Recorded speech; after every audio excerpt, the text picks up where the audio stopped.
kubwa Kristo umwami wacu.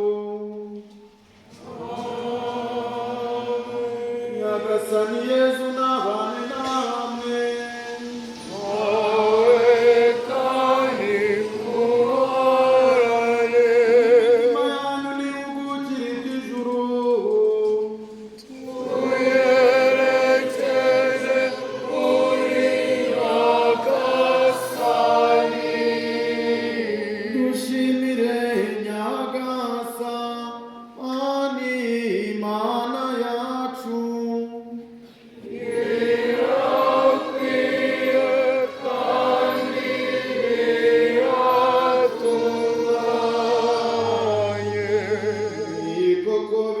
Kandi biratunganye ni ngombwa kandi birimo agakiza ko tugushima iteka n'ahantu hose Nyagasani dawe nyir'ubutagatifu Mana ishobora byose ugahora iteka kubwa Kristo umwami wacu.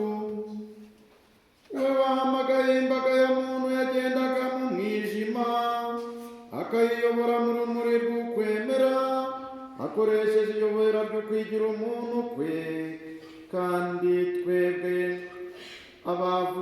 abavukiraga mu bucakara bw'icyaha cy'inkomoko akaduhinduramo abana wagize abawe, abigirishije iriba ry'amazi y'ivuka akaduhinduriramo abana wagize abawe, abigirishije iriba ry'amazi y'ukuvuka bundi bushya.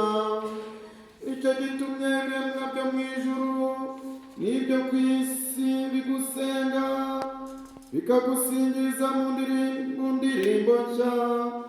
Natwe kandi kimwe n'imitwe yose y'abamarayika tukakwamamaza ubudahwema tuvuga tuti